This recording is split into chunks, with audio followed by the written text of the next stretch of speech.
Hello there, welcome to Genessis Models. My name is Focke-Wulf and welcome to this week's vlog. Now we've got a few things to go through, but let's just jump straight into what is probably the good news just here.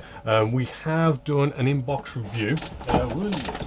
Almost losing everything here. I've done an inbox review of this beauty just here. Nice new tool that's come in this year by Takom. Yes, it's the Apache AH64D Apache Lumpo. They have done the Guardian version as well. They'll probably come out with a British version also. I do believe Ming has decided to do one this year, as well as apparently Academy's doing one as well. It's in 1/35 scale. Really good inbox review. Really do recommend you go check it out. But either way, this is going to be the new step-by-step as well here at Genessis Models. So yes, next week we should have episode 1 of this up. Going to be kind of exciting. I have done a little bit of a start on this kit, kind of mainly sort of research, looking at like colors and stuff. Going to be a little bit different in the canopy sort of section, because I mean we're going to have to sort of mask up the inside of the canopy on this one.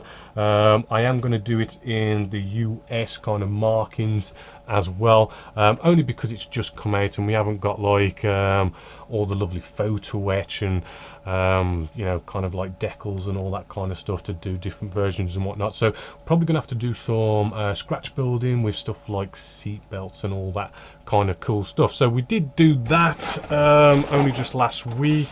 We have just released this inbox review as well. Got the US T29 just in 1/35 scale. I just kind of like this tank. There's just something about it. I know it's a prototype. I know there's only like a couple made or something. I used to kind of play it in the World of Tanks kind of game as well, if you've ever played that. Kind of cool. But yeah, cool kit. Very cheap as well. It's kind of a nice bargain, right? I know you don't get any glass parts with this. If you go check out the inbox review, you'll kind of see it all, but sorry, that was my phone. But yeah, very cheap kit at £31. Also, we did a nice product review, and that is of Harder & Stern Beck's the Kiev Light or Dark Airbrush, which I do just have just here. Now I have found it quite nice and interesting how they've gone off and done the Gehaldi. I don't know if I'm pronouncing that right. This one, very cool one. We did a product review of that, as well as this Kiev. I know them all like nice and beautiful and really sexy airbrushes, but there is more to them than just your standard Infinity, which is rather cool. I do like how, I mean, this one's like a whole, the Gehaldi is like a whole new airbrush in itself. You know, it kind of brings the trigger forward. You can only have like a 2mm cup in it because they brought that forward. The internals are as well very different, makes the control of the trigger very much nicer and everything. And then this one, the Kiev, I do like.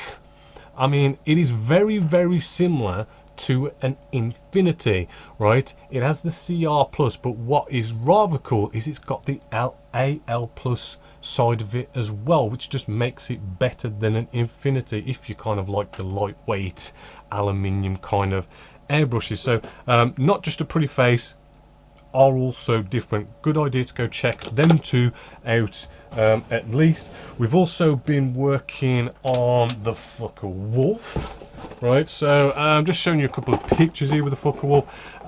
Yeah, we've you know, when it comes to doing the cockpit section and weathering them up, I have shown, you know, in the past, like you kind of use like the enamels and then you sort of stub them down with thinners, you know, all sorts of ways of doing it. But I kind of show you a sort of a new sort of easier way that I like to do the canopy sometimes, the cockpit, sorry, is, you know, you can use enamels. Oils are probably better, where you kind of just paint them down like a filter, and then you can use a dry brush, not the technique dry brush, but an actual dry brush, and you kind of brush it on so as it feathers everything in and kind of just makes it easier, because you're not using thinners, you're just feathering things in with a dry brush. It's a nice easy technique to be fair, as well as we start to sort of like glue in do some gluing with the wings, again finding the fit issues,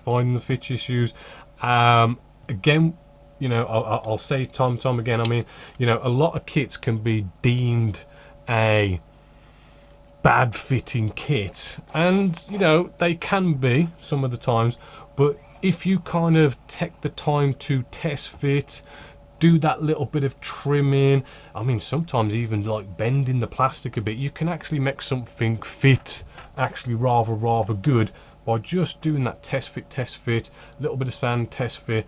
You know, really is something to really kind of go for. And with this Focke-Wulf, it's really one of those kits, it is good, but you know, you do have to do a lot of test fitting, a little bit of sand here, a little bit of sand there, you know, just to get it to fit right. I mean, yes, it's not the best of fits, but you can get it to fit really good with test fitting and test fitting. Yeah, next week, yes, we'll hopefully have episode 1 of the Apache coming along, hopefully episode 4 of our Focke-Wulf, some more inbox reviews. We'll be doing the competition announcement, who's going to be the winner of this Canadian Sabre 1/48 scale by Airfix. We'll announce that next week. Also Discord, I mean, I did mention in the last show that yes, the forum, we're kind of going to basically switch from the forum to Discord. I've seen that you guys have been nicely moving over to Discord, seeing all your fantastic work over there, and really nothing sort of happening over on the forum now, which is good. You've kind of made a nice move. For those of you who don't know, you know, just go to Genessis Models website, you know, in the top buttons there you'll see Discord, and you can just follow instructions to get over there. Really good place to get to know people and throw up your final reveals, your builds and everything. Yeah, we'll probably show that off maybe sometime in April, just to kind of show everyone what's going on there. I'll just leave you with some fantastic work that you guys do on Discord. So until next time, my name is Vlog.124, this is Genessis Models, and I hope you've enjoyed.